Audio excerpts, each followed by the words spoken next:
ಅನೇಕ ಬಹುಮಾನ ಮತ್ತು ಪ್ರಶಸ್ತಿಗಳಿಗೆ ಭಾಜನರಾಗಿರ್ತಕ್ಕಂಥ ಡಾಕ್ಟರ್ ರಾಮಲಿಂಗಪ್ಪ ಟಿ ಬೇಗೂರವರು ನಮ್ಮ ನಡುವೆ ಇರುವುದು ಒಂದು ಸಂತೋಷದ ಸಂಗತಿ ಅಂತ ನಾನು ಭಾವಿಸ್ತೇನೆ. ಅವರು ಈಗ ಶಿಷ್ಟ ಮತ್ತು ಜನಪದ ಮಹಾಕಾವ್ಯಗಳಲ್ಲಿ ಯುದ್ಧದ ನೆಲೆಗಟ್ಟು ಒಂದು ತೌಲನಿಕ ನೋಟ ಈ ವಿಷಯ ಕುರಿತು ಅವರು ಮಾತನಾಡಬೇಕಂತ ಅವರಲ್ಲಿ ನಾನು ಕೇಳ್ಕೊಳ್ತೇನೆ.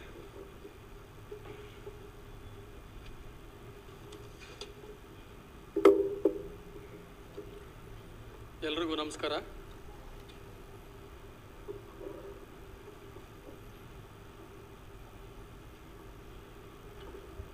ಶಿಷ್ಟ ಮತ್ತು ಜಾನಪದ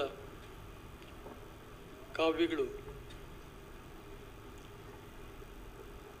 ಚಿತ್ರಿಸಿರುವಂತಹ ಯುದ್ಧ ಪ್ರಸಂಗಗಳು ಏನಿದ್ದಾವೆ, ಆ ಯುದ್ಧ ಪ್ರಸಂಗಗಳ ಒಂದು ತೌಲನಿಕ ನೋಟವನ್ನು ಪ್ರಸ್ತುತಪಡಿಸುವುದು ಇಂದಿನ ನನ್ನ ಮಾತಿನ ಮುಖ್ಯ ಕಾಳಜಿ. ಮೊದಲಿಗೆ ಈ ಟಾಪಿಕ್ ಬಗ್ಗೆ ಮಾತನಾಡಬೇಕು ಅಂತ ಹೇಳಿದಾಗ, ಮಾನ್ಯ ದುರ್ಗಾದಾಸ್ ಅವರು ಹೇಳಿದಾಗ ನಾನು ಹುಂಬಂತರ ಒಪ್ಪಿಬಿಟ್ಟೆ. ಆಮೇಲೆ ಈ ಟಾಪಿಕ್ ಬಗ್ಗೆ ಮಾತಾಡ್ತಾ ಇದ್ದೀನಿ ಅಂದಾಗ ನನ್ನ ಕೆಲವು ಗೆಳೆಯರು, ಏನೋ ಒಂದು PhD ಟಾಪಿಕ್ಗೆ ತೊಗೊಂಡ್ಬಿಟ್ಟಿದೆಯಲ್ಲೋ, 3 ದಿವಸದಲ್ಲಿ ನೀನು ಏನು ಮಾತಾಡ್ತೀಯ ಇವುಗಳ ಬಗ್ಗೆ, ನೋಡಿ ನೀನೇ ಏನಾದರೂ ಮಾಡಿ ಒಂಚೂರು ತುಂಡು ಹಾಕ್ಕೊಂಬಿಡು. ರನ್ನ ಭಾರತ ಮತ್ತು ಜನಪದ ಭಾರತ ಇವುಗಳಲ್ಲಿ ಯುದ್ಧ ಚಿತ್ರದ ಒಂದು ತೌಲನಿಕ ಅಧ್ಯಯನ ಅಂತ ಹೋಗಿ 4 ಮಾತು ಮಾತಾಡಿ ಬಂದ್ಬಿಡು ಅಂತ ಒಂದು ಒಳ್ಳೆಯ ಸರಳವಾದ ಸಜೆಷನನ್ನು ಕೊಟ್ಟರು ಗೆಳೆಯರು. ಇಲ್ಲ ಆಯಿತು, ನನ್ನ ಈವರೆಗಿನ ಅಧ್ಯಯನ ಇದರ ಹಿನ್ನೆಲೆಯಲ್ಲಿ ನನಗೆ ಎಷ್ಟು ಸಾಧ್ಯವೋ ಅಷ್ಟು ಹಾಸ್ ಬೀಸ್ನಲ್ಲಿ ಇದನ್ನು ಒಂಚೂರು ಮಾತನಾಡೋಣ ಅನ್ನುವ ಅದೇ ಹುಂಬ ಸಾಹಸದಿಂದ ನಾನಿವತ್ತು ನಿಮ್ಮ ಎದುರಿಗೆ ಈ ಕ್ಷಣ ನಿಂತಿದ್ದೀನಿ. ಈ ಸಭೆಯಲ್ಲಿ ಇಲ್ಲಿನ ಹಲವು ಪರಿಚಿತ ಗೆಳೆಯರು ಇದ್ದಾರೆ. ಅವರೆಲ್ಲರ ಹೆಸರನ್ನು ನಾನು ತಗೊಳ್ಳುವುದಿಲ್ಲ, ಒಂದಷ್ಟು ದೊಡ್ಡ ಪಟ್ಟಿನೂ ಕೊಡಬೇಕಾಗುತ್ತೆ. ಆಮೇಲೆ ಎಲ್ಲರೂ ರಿಸರ್ಚ್ ಅಸಿಸ್ಟೆಂಟ್ಸು, ಎಲ್ಲರೂ ಸಂಶೋಧನಾ ಆಸಕ್ತರು, ಕೆಲವರು ಅಧ್ಯಾಪಕರು ಕೂಡ ಇಲ್ಲಿದ್ದಾರೆ ಎನ್ನುವುದನ್ನು ನಾನು ಕೇಳಿಬಲ್ಲೆ. ಆಮೇಲೆ ಇಲ್ಲಿ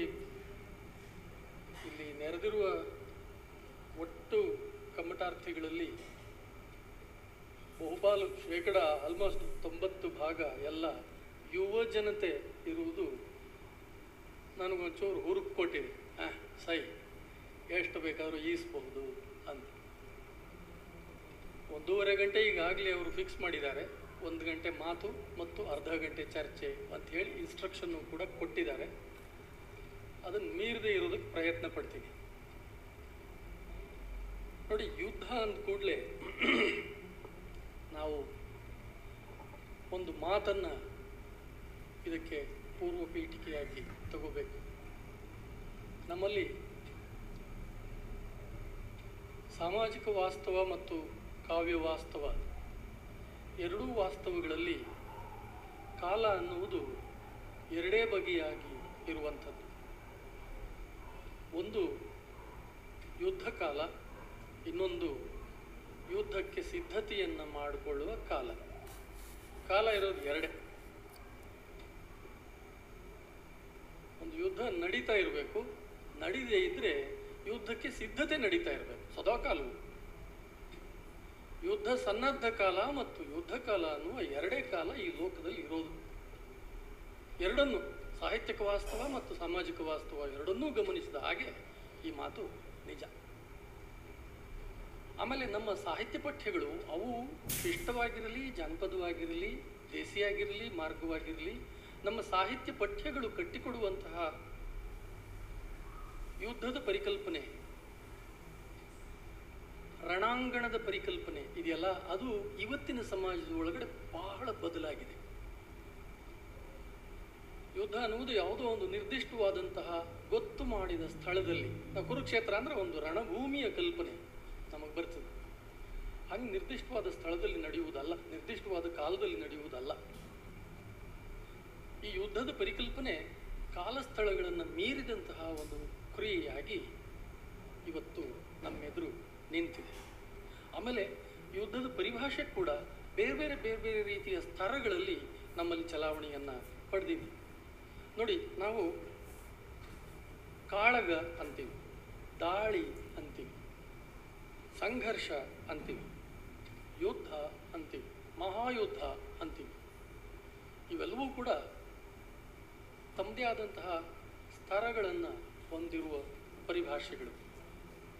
ಹಾಗೆಯೇ ಇದಕ್ಕೆ ಹೊಯ್ಕೈಯಾಗಿ ನಾವು ಚಳುವಳಿ, ದಂಗೆ, ಹೋರಾಟ, ಪ್ರತಿರೋಧ, ಕ್ರಾಂತಿ, ರಕ್ತಕ್ರಾಂತಿ ಇತ್ಯಾದಿ ಪರಿಭಾಷೆಗಳನ್ನು ನಾವು ಬಳಸ್ತಾ ಇದ್ದೀವಿ. ಸಾಮಾಜಿಕ ಬಳಕೆಯಲ್ಲೂ ಸಾಹಿತ್ಯ ಬಳಕೆಯಲ್ಲೂ ಬಳಸ್ತಾ ಇದ್ದೀವಿ. ಅಲ್ಲದೆ ಇವತ್ತು ದೇಶಪ್ರೇಮ, ಪಕ್ಷನಿಷ್ಠೆ, ಧರ್ಮನಿಷ್ಠೆ ಇವುಗಳು ಕಲಸಿ ಹೋಗ್ಬಿಟ್ಟಿದ್ದಾವೆ. ಇವುಗಳ ನಡುವಿನ ಗೆರೆಗಳು ಅಳಿಸಿ ಹೋಗ್ಬಿಟ್ಟಿದ್ದಾವೆ. ಇದು ಬಹಳ ದುರಂತದ ಒಂದು ಸ್ಥಿತಿ. ಸಾಹಿತ್ಯದಲ್ಲಿಯೂ ಕೂಡ ಈ ಥರದ ಗೆರೆಗಳು ಅಳಿಸೋಗಿದ್ದಾವ? ನನ್ನ ಓದಿನ ಪ್ರಕಾರ ಹೇಳುವುದಾದರೆ ಇವು ಅಳಿಸೋಗಿದ್ದಾವೆ. ಧರ್ಮ ರಾಜಕಾರಣದ ಸಾಧನಗಳಾಗಿ, ನಿರ್ದಿಷ್ಟ ಅಧಿಕಾರ ರಾಜಕಾರಣದ ಸಾಧನಗಳಾಗಿ, ಪಾಲಿಟಿಕ್ಸ್ನ ಟೂಲ್ಗಳಾಗಿ, ನಿರ್ದಿಷ್ಟ ಪಂಥ ರಾಜಕಾರಣದ ಪಾಂಥಿಕತೆಯ ಸಾಧನಗಳಾಗಿ ಸಾಹಿತ್ಯ ಕೃತಿಗಳನ್ನು, ಸಾಹಿತ್ಯ ಬರವಣಿಗೆಯನ್ನು, ನುಡಿ ನಿರೂಪಣೆಯನ್ನು ನಿರಂತರವಾಗಿ ನಮ್ಮ ಚರಿತ್ರೆಯಲ್ಲಿ ಬಳಸ್ತಾ ಬರಲಾಗಿದೆ. Whether it is desi or marga, irrespective of any genre and irrespective of any category. ಇದು ಒಂಚೂರು ನಾವೆಲ್ಲರೂ ಆತಂಕ ಪಡಬೇಕಾಗಿರುವಂತಹ ವಿಚಾರ. ನಮ್ಮಲ್ಲಿ ಬಹುಪಾಲು ಜನರಿಗೆ ನಮ್ಮ ಮಿದುಳುಗಳು, ನಮ್ಮ ಮನಸ್ಸುಗಳು, ನಮ್ಮ ನಂಬಿಕೆಗಳು ಬೇರೆ ಬೇರೆ ಬೇರೆ ಬೇರೆ ರೀತಿಯ ನುಡಿ ನಿರೂಪಣೆಗಳಿಂದ ತಯಾರಾಗ್ತವೆ, ಮ್ಯಾನುಫ್ಯಾಕ್ಚರ್ ಆಗ್ತವೆ ಅಂತನ್ನುವುದು ಗೊತ್ತೇ ಆಗುವುದಿಲ್ಲ. ರಂಜನೆಯ ಹೆಸರಿನಲ್ಲಿ ಉಣಬಡಿಸುವ, ರಸಾಸ್ವಾದದ ಹೆಸರಿನಲ್ಲಿ, ರಸಾನುಭೂತಿಯ ಹೆಸರಿನಲ್ಲಿ ಉಣಬಡಿಸುವಂತಹ ಬೇರೆ ಬೇರೆ ಬೇರೆ ಬೇರೆ ರೀತಿಯ ಪಠ್ಯಗಳು. ಇವತ್ತಂತೂ ಪಠ್ಯದ ಗಡಿಗಳು ಕೂಡ ವಿಸ್ತರಣೆಯಾಗಿದ್ದಾವೆ. ನಮಗೆಲ್ಲರಿಗೂ ಗೊತ್ತು.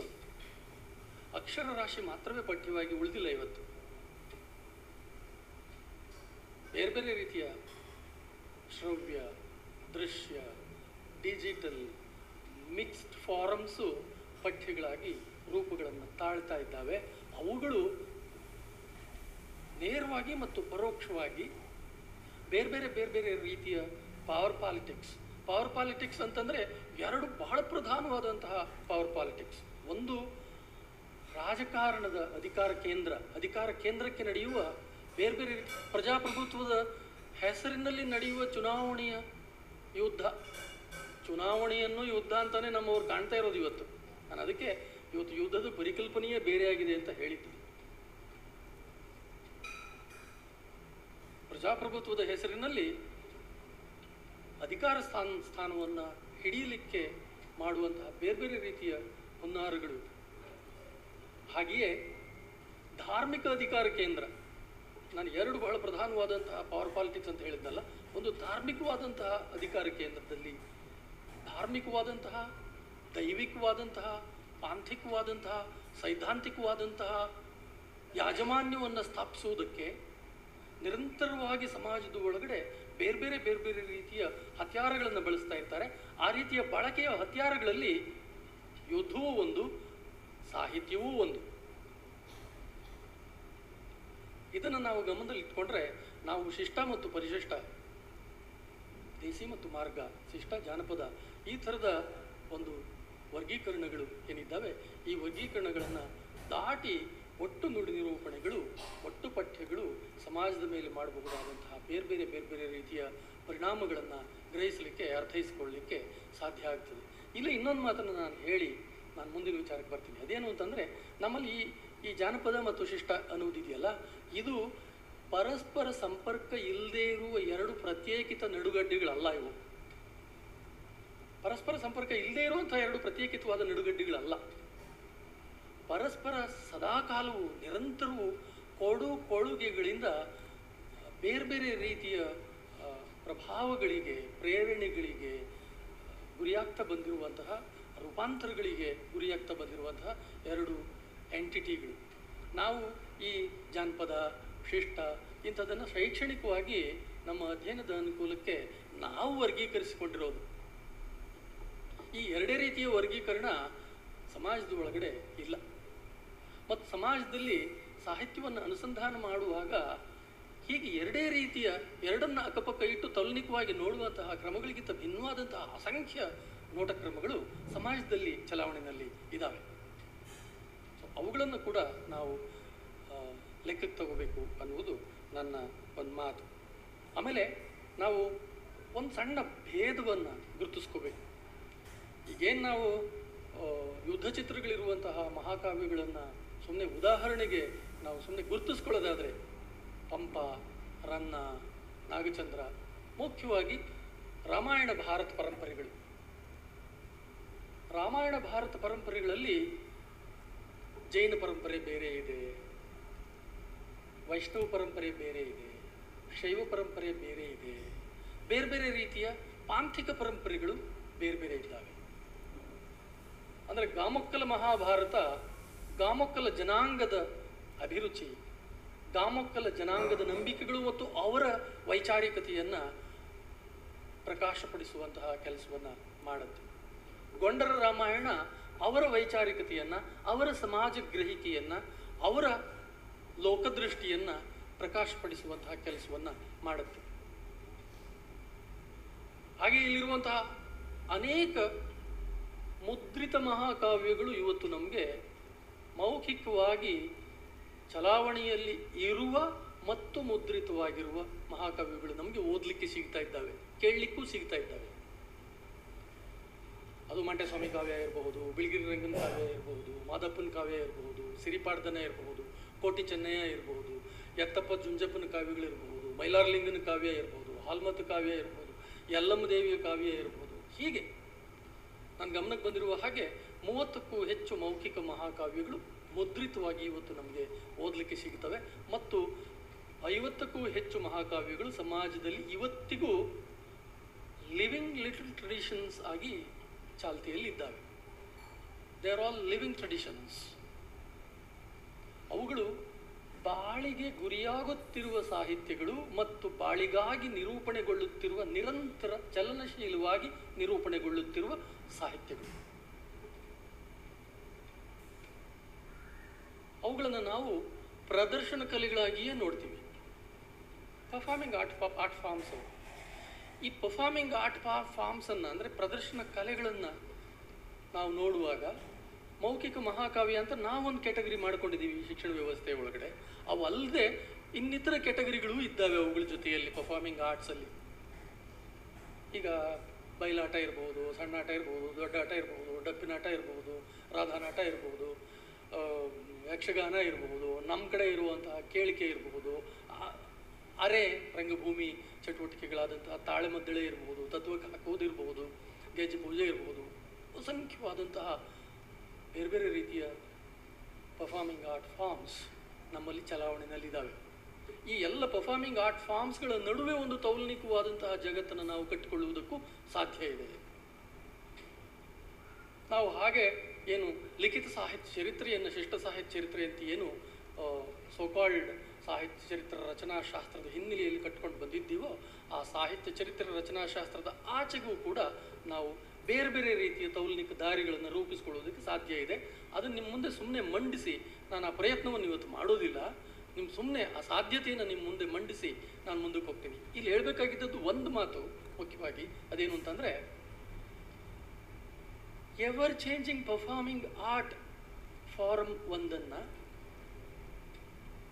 Already returned and carried historical textual document ಒಂದರ ಜೊತೆಗೆ ಹೋಲಿಸುವುದಿದೆಯಲ್ಲ, ಹೀಗೆ ಹೋಲಿಸುವುದು ತತ್ಕಾಲೀನವಾದದ್ದು. ಇದೊಂದು ಮಾತನ್ನು ಹೇಳಿ ನಾನು ಮುಂದಿನ ನನ್ನ ಪ್ರೆಸೆಂಟೇಷನ್ಗೆ ಬರ್ತೀನಿ. ನಮ್ಮಲ್ಲಿ ಸಾಹಿತ್ಯ ಪಠ್ಯ ಯುದ್ಧದ ಚಿತ್ರಗಳ ಮೂಲಕ ನೋಡಿದಾಗ ಸ್ವಾಮಿನಿಷ್ಠೆ ಮತ್ತು ಗರುಡ ಪ್ರಜ್ಞೆಗಳನ್ನು ಉತ್ಪಾದಿಸುವ ಸಾಧನವಾಗಿ ಬಳಕೆಯಾಗಿರುವುದನ್ನು ಕಾಣಬಹುದು. ನಿರಂತರವಾಗಿ ಅಲ್ಲಿ ಕೆಲವು ಮೌಲ್ಯಗಳನ್ನು ಬಿತ್ತಲಾಗುತ್ತೆ ಮತ್ತು ಅವುಗಳನ್ನು ಕಾಪಾಡಿಕೊಂಡು ಪೋಷಿಸಲಾಗುತ್ತೆ ನಿರಂತರವಾಗಿ. ಓದಿನಲ್ಲಿ, ವ್ಯಾಖ್ಯಾನದಲ್ಲಿ, ಪಾರಾಯಣದಲ್ಲಿ, ಹೀಗೆ ಬೇರೆ ಬೇರೆ ರೀತಿಯ ಸಾಹಿತ್ಯದ ಸಾಮಾಜಿಕ ಅನುಸಂಧಾನಗಳಲ್ಲಿ ಮತ್ತು ಈಗ ನಾನು ಆಗಲೇ ಹೇಳಿರುವ ಹಾಗೆ ಪರ್ಫಾರ್ಮಿಂಗ್ ಆರ್ಟ್ ರೂಪದಲ್ಲಿ ಈ ಒಂದು ಗರುಡ ಪ್ರಜ್ಞೆ ಮತ್ತು ಸ್ವಾಮಿನಿಷ್ಠೆ, ಗದ್ದುಗೆಗೆ ಸ್ವಾಮಿನಿಷ್ಠೆಯನ್ನು ಉತ್ಪಾದಿಸುವುದು ಮತ್ತು ಗದ್ದುಗೆಯಲ್ಲಿರುವ ವ್ಯಕ್ತಿಗೆ ಗರುಡರನ್ನು ಉತ್ಪಾದಿಸುವುದು ಈ ಎಲ್ಲ ನಿರೂಪಣೆಗಳ ಒಂದು ಮುಖ್ಯವಾದಂತಹ ಉದ್ದೇಶ ಆಗಿರುತ್ತೆ.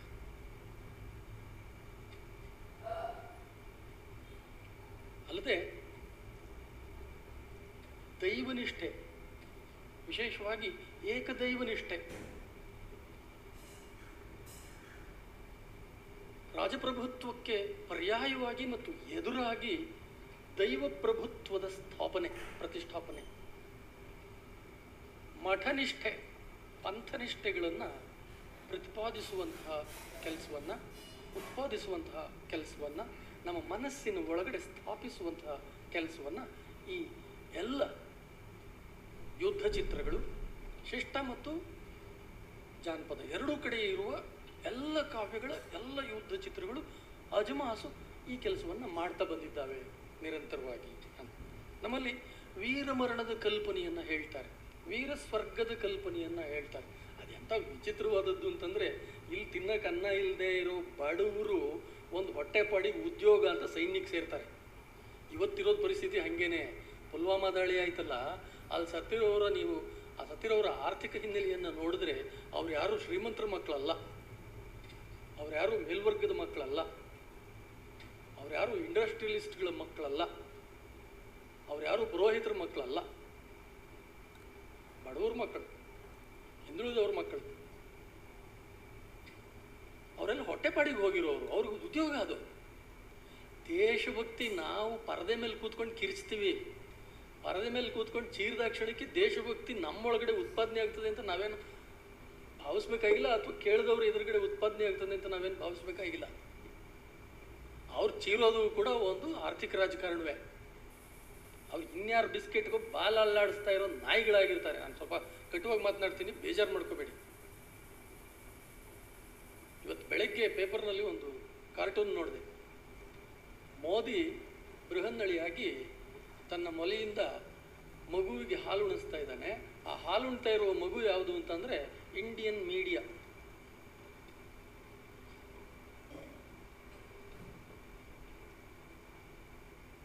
ಮೋದಿಯನ್ನು ಹಾಗೆ ಹೆಣ್ಣೂ ಅಲ್ಲದ ಗಂಡೂ ಅಲ್ಲದ ಷಂಡ ಸ್ಥಿತಿಯಲ್ಲಿ ಅಧಿಕಾರ ಗದ್ದುಗೆಯಲ್ಲಿರುವವನನ್ನು ಕಲ್ಪಿಸಿಕೊಳ್ಳುವುದಿದೆಯಲ್ಲ ಒಂದು ಕಾರ್ಟೂನ್, ಸಾಹಿತ್ಯಕ್ಕಿರುವಂತಹ ಒಂದು ವಿರಾಟ್ ಶಕ್ತಿ ಅದು, ಕಲೆಗಿರುವಂತಹ ಒಂದು ವಿರಾಟ್ ಶಕ್ತಿ ಅದು.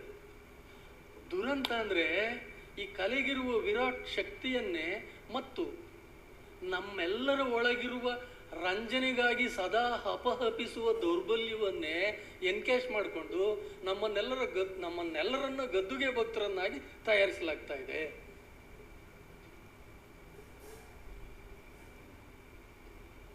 ಹಳೆ ಕಾಲದಲ್ಲಿ ವೀರಸ್ವರ್ಗ ಅಂತಿದ್ರಲ್ಲ, ಇಲ್ಲಿ ಹೋರಾಡಿ ವೀರಮರಣವನ್ನು ಅಪ್ಪಿದ್ರೆ ಅಲ್ಲೆಲ್ಲೋ ಹೋಗಿ ರಂಬೆ ಊರ್ವಶಿ ಮೇನಕೆಯರ ಜೊತೆ ರಮಿಸ್ಬೋದಂತೆ. ಇಲ್ಲೇ ತಿನ್ನಕ್ಕೆ ಗತಿ ಇಲ್ಲ ಅವನಿಗೆ. ಇಲ್ಲದ ಭ್ರಾಮಕ ಕಲ್ಪನೆಗಳನ್ನು ಸಾಹಿತ್ಯ ಉತ್ಪಾದಿಸುವ ಹಾಗೆ ಸಾಹಿತ್ಯವನ್ನು ಬಳಸಲಾಗಿದೆ. ಇದು ಬೌದ್ಧಿಕವಾದಂತಹ ಒಂದು ರಾಜಕಾರಣ. ಆಮೇಲೆ ವೀರಮೌಲ್ಯ ಇದೆಯಲ್ಲ, ರನ್ನನ್ ಕಾವ್ಯದಲ್ಲಿ ಒಂದು ಪದ್ಯ ಇದೆ, ನಿಮ್ಗೆ ಅದನ್ನು ಓದ್ತೀನಿ ರೀ ಒಂಚೂರು.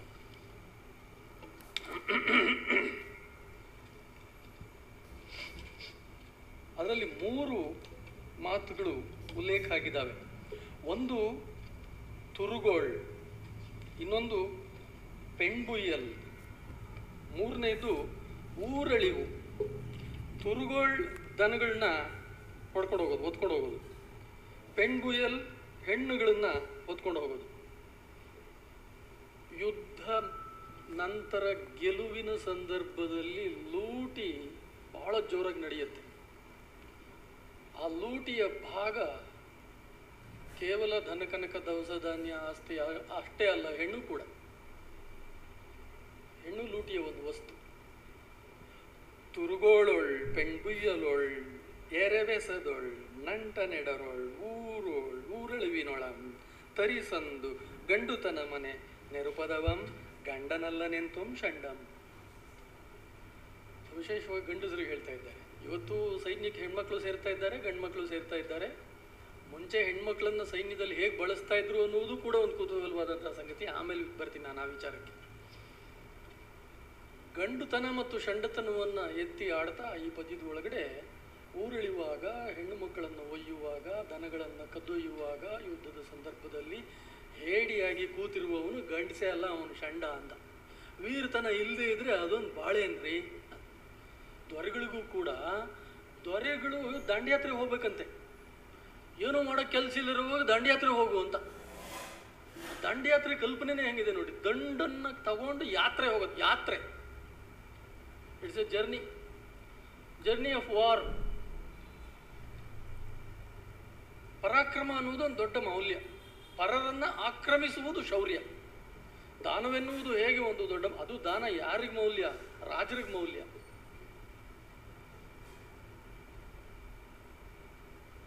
ಸಂಪತ್ತಿರೋರ್ಗೆ ಎಲ್ರಿಗೂ ಮೌಲ್ಯ ಅಲ್ಲ. ಯಾರು ಹೊಡ್ಕೊಂಬರ್ತಾನೋ ಅವ್ನು ಕೊಡ್ಬೇಕು. ಯುದ್ಧದಲ್ಲಿ ನೀನು ಅಲ್ಲೆಲ್ಲೋ ಯಾರನ್ನ ಸಾಯಿಸಿದ್ರೆ ನೋಡ್ರಿ, ದೇವಸ್ಥಾನಗಳಿಗೂ ದಾನಕ್ಕೂ ಯುದ್ಧಕ್ಕೂ ನೇರ ಸಂಬಂಧ ಇದೆ ನಮ್ಮ ಚರಿತ್ರೆಯಲ್ಲಿ. ಎಲ್ಲೋ ಒಂದು ನೀವು ಚರಿತ್ರೆ ತೆಗೆದು ನೋಡಿ, ಎಲ್ಲೋ ಒಂದು ಯುದ್ಧದಲ್ಲಿ ಗೆದ್ದು ಸಂಪತ್ತನ್ನ ಕೊಳ್ಳೆ ಹೊಡ್ಕೊಂಡು ಬಂದ ಒಬ್ಬ ರಾಜ ಅಂತಂದ್ರೆ ಒಂದು ದೇವಸ್ಥಾನ ಕಟ್ಟಿ, ಒಂದು ಯಾಗ ಮಾಡಿ.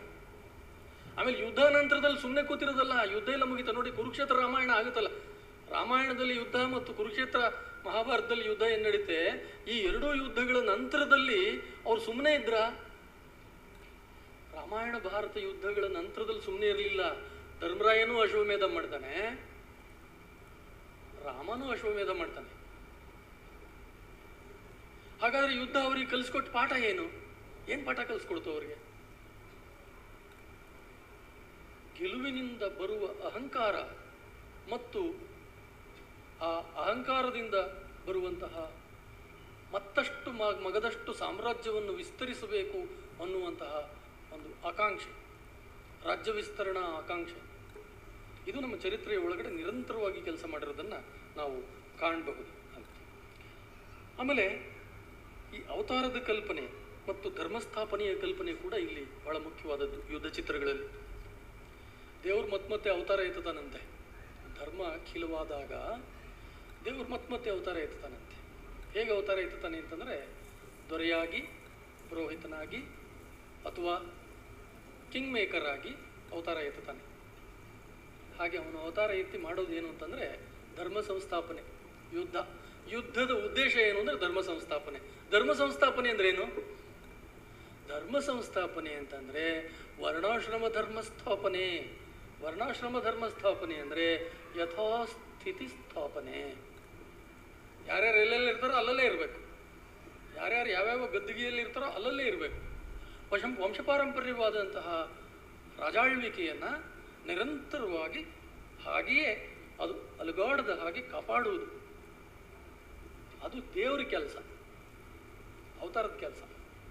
ಹಾಗೆ ಜನರ ಯಾವುದಾದ್ರೂ ಒಂದು ಕೆಲಸ ದೇವ್ರ ಕೆಲಸನೇ ಆಗೋಗ್ಬಿಟ್ಮೇಲೆ ಅದು ಜನರ ಕೆಲಸ ಅಲ್ವಾ? ಜನರ ಕೆಲಸನೂ ಹೌದು. ಈಗಲೂ ಏನಾಗ್ತಾ ಇದೆ? ಈಗಲೂ ಅದೇ ಆಗ್ತಾ ಇದೆ. ವಂಶಪಾರಂಪರ್ಯವಾದಂತಹ ಆಡಳಿತಕ್ಕೆ ಪ್ರಜಾಪ್ರಭುತ್ವ ಅನ್ನುವುದು ಸಿಲುಕ್ತಾ ಇದೆ. ಇದರಿಂದ ಪ್ರಜಾಪ್ರಭುತ್ವವೇ ಬಿಡುಗಡೆ ಪಡೀತಾ ಇಲ್ವೇ? ದುರಂತ. ಮೌಖಿಕದಲ್ಲಿ ಈ ಅವತಾರ ಕಲ್ಪನೆ, ಧರ್ಮಸ್ಥಾಪನೆಯ ಕಲ್ಪನೆ ಕಡಿಮೆ. ಜನಪದ ಕಾವ್ಯಗಳಲ್ಲಿ ಈ ಕಲ್ಪನೆಗಳು ಕಡಿಮೆ. ಆಮೇಲೆ ಒಂದು ಬಹಳ ಮುಖ್ಯವಾದಂತಹ ಚರ್ಚೆಯನ್ನು ಇಲ್ಲೇ ನಾವು ಪ್ರಸ್ತಾಪಿಸಬೇಕು. ಅದು ರನ್ನ ಭಾರತ ಇರಬಹುದು, ಪಂಪು ಭಾರತ ಇರಬಹುದು, ಕುಮಾರವ್ಯಾಸ ಭಾರತ ಇರಬಹುದು. ಅಲ್ಲೆಲ್ಲ ಏಕಲವ್ಯ ಉಪಾಖ್ಯಾನ ಮತ್ತು ಕರ್ಣ ಪ್ರಸಂಗ, ಕರ್ಣಪಾತ್ರ, ಇವುಗಳಲ್ಲಿ ಬಹಳ ಮುಖ್ಯವಾಗಿ ಚರ್ಚೆಗೆ ಬಂದಿರುವಂತಹ ಸಂಗತಿ. ಹಾಗೆಯೇ ಶಂಭೂಕ ವಧಾ ಪ್ರಸಂಗ, ಉತ್ತರ ರಾಮಾಯಣದಲ್ಲಿ. ಆ ಪ್ರಸಂಗದಲ್ಲಿ ಚರ್ಚೆಗೆ ಬಂದಿರುವಂತಹ ಸಂಗತಿ ಏನು ಅಂತಂದರೆ, ಒಂದು ವಿದ್ಯೆ ಮತ್ತು ಜಾತಿ ಇವುಗಳ ನಡುವಿನ ಸಂಬಂಧ, ಶೌರ್ಯ ಮತ್ತು ಜಾತಿ ಇವುಗಳ ನಡುವಿನ ಸಂಬಂಧ. ಏನು ನಿಮ್ಮ ಜಾತಿ ಹೋಗಿ ಯುದ್ಧರಂಗದಲ್ಲಿ ಯುದ್ಧ ಮಾಡ್ತದೇನ್ರಯ್ಯ ಅಂತ ಭೀಷ್ಮನನ್ನ, ದ್ರೋಣನನ್ನ, ಕರ್ಣ ಪಂಪ ಭಾರತದಲ್ಲಿ, ರನ್ನ ಭಾರತದಲ್ಲಿ ಕೇಳ್ತಾನೆ. ಶೌರ್ಯ ಯುದ್ಧ ಮಾಡೋದು, ಪ್ರತಿಭೆ ಯುದ್ಧ ಮಾಡೋದು, ಶಕ್ತಿ ಯುದ್ಧ ಮಾಡೋದು, ಯುಕ್ತಿ ಯುದ್ಧ ಮಾಡೋದು, ನಿಮ್ಮ ಜಾತಿ ಬಂದು ಯುದ್ಧ ಮಾಡುತ್ತೇನೆಯಾ ಅಂತ ಕೇಳ್ತಾನೆ. ಸೊ ಶೌರ್ಯ ಮತ್ತು ಜಾತಿಯ ಪ್ರಶ್ನೆಗಳು ಬಹಳ ಜೋರಾಗಿ ಅಲ್ಲಿ ಕೇಳಲ್ಪಡ್ತವೆ.